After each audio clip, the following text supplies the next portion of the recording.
It's a Wednesday morning. You hear the music. Yeah, it's time for your Berkshire Hathaway bi-weekly podcast. Realty expert Adam Helgeson in the studio today. We're going to have a little chat with him right after this. Real estate can feel a lot like this, but you should expect more when you're buying or selling a home. You should feel taken care of by someone who can turn jitters into someone with the tools and knowledge to help you find the one or sell yours. We'll take it. Someone who can make real estate feel less like that and more like this. That's Home Services.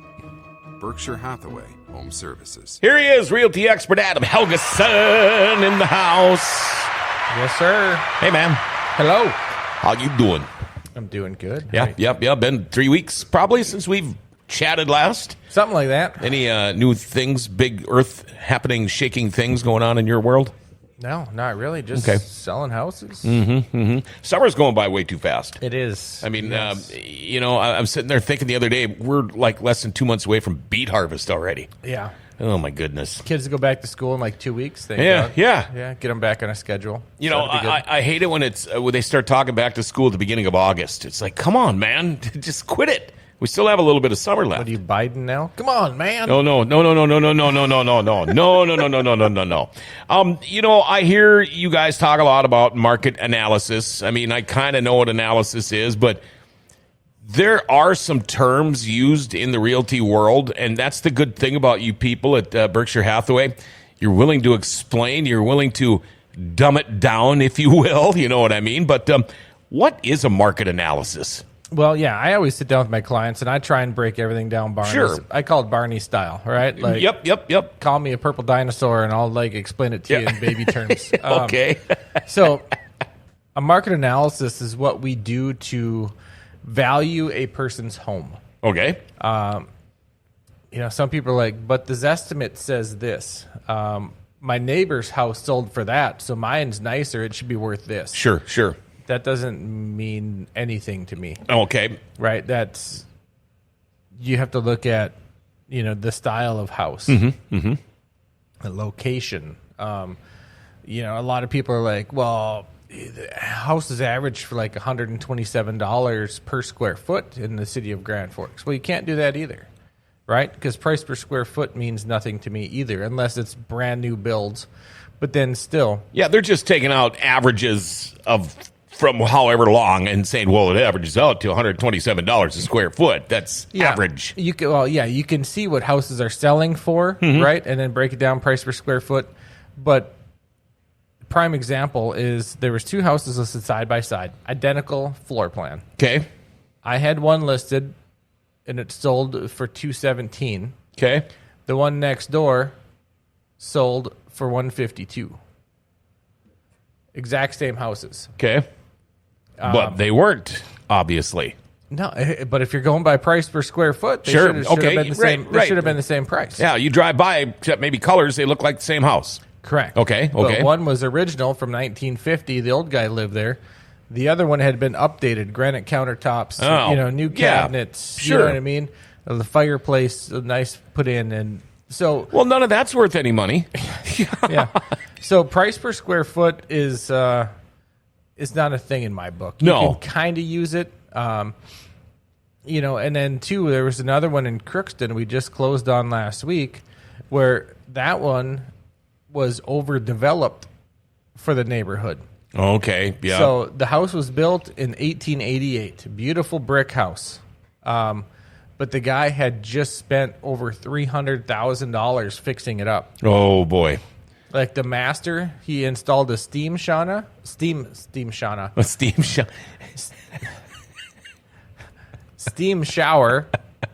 that had its own boiler. He had its own separate boiler in the wall just for the steam shower. Wow.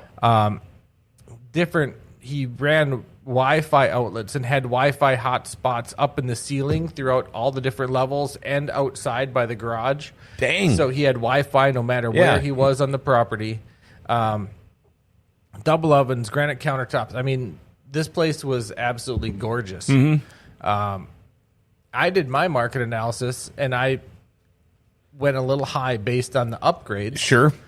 I had it at like 280. Still not going to get his money out of it. No, I had like 280. The appraiser comes in and said, nope, 160 or 266. Wow. So they had to drop it like 20 some grand. Yeah. So, the price per square foot, that type of stuff doesn't come into play. So kind of what we do as agents is we look at the past sales for the last 6 months. So we search. The biggest things I search for when I'm looking for comparable sales is location. Yep. So either North or South Grand Forks.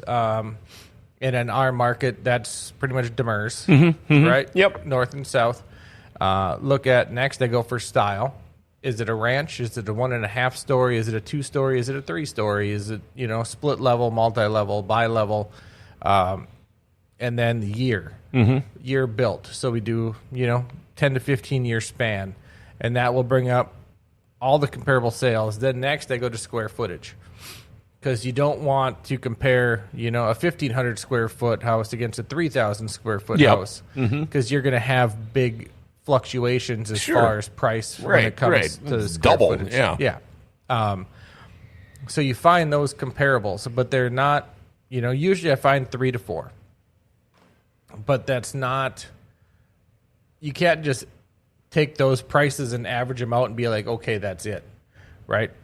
We have what we call a CMA where we go in, that's our competitive market analysis, and we go through and we look, okay, this one had 3 bedrooms, the subject house has 4, so we have to add money to this one to make it like it has 4 bedrooms. This one only has 3 bathrooms, that one had 4, so we got to move the numbers around and make sure that we're making the houses that sold comparable to the one that we're looking at by adding and subtracting value for each category. So bathrooms, bedrooms, garage stalls. Does it have a fireplace? Does it have a fence? All those little amenities. Yeah. Square footage.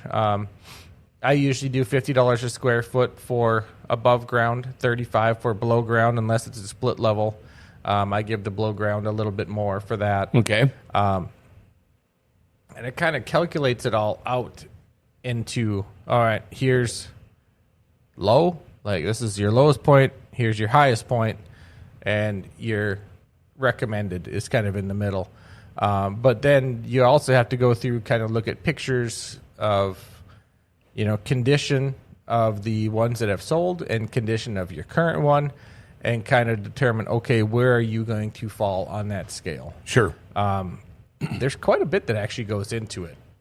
So a lot of people, it just kills me when I talk to sellers and they're like, but you know what I mean? I did this online thing and it said my house is worth 600 and some. Yeah, if you lived in L.A. or, Now, when you talk about a house overpriced for the neighborhood, don't you think that these people have been told that over the years? Or don't you think they've said, aren't you really putting a lot of money into a house you probably won't get back? Because I have a relative that kind of is doing the same thing, putting a lot of money and work into a house in a not very good neighborhood. And you really wonder if when they sell, if they're ever going to get what they put into it back. A lot of times, depending upon where it's at, you never want the nicest house on the block. Okay. Because you're never going to get your money back. Okay. I never thought of it. Yeah.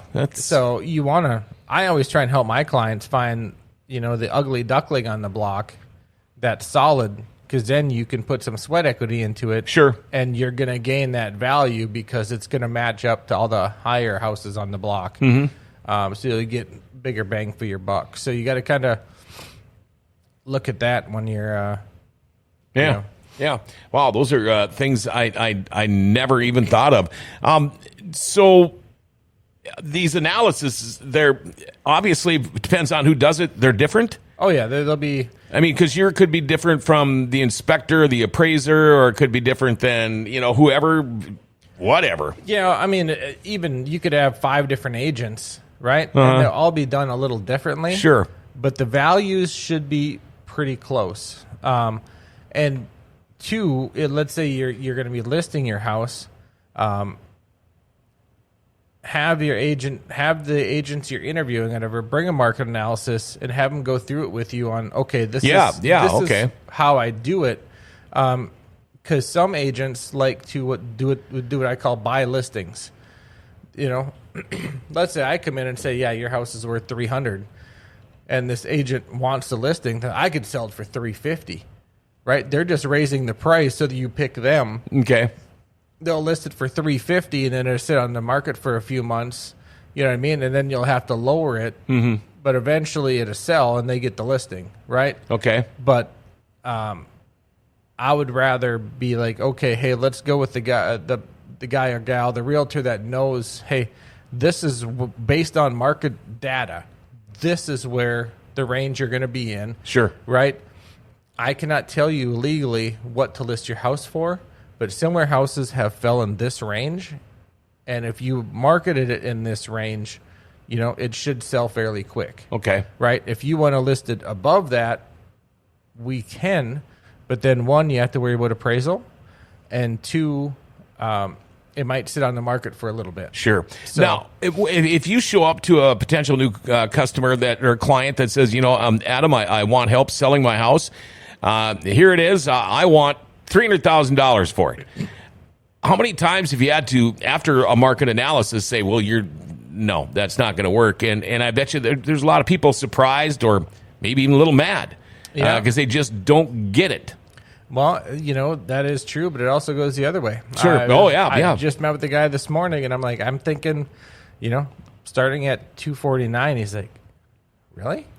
I was thinking 200. And like, yeah, based on, he's like, I think about what I bought it for in 1983 and what I've done to it. And, you know, there just seems to be such a spread. I'm like, well, isn't that what an investment is supposed to do, is gain money? I mean, you've had this thing since 1983. You should have, you know. Yeah, not just break even. Yeah, and he just dropped like 30-some grand fixing it up, adding a new bathroom. I'm like, it's a nice place. Yeah. So, wow. So very important with the market analysis, but that's just one of the things you guys do. That's like on your list of job stuff that you do, that's part of what you do. And it's funny because I've had a few times where, you know, I've done the market analysis, met with the client.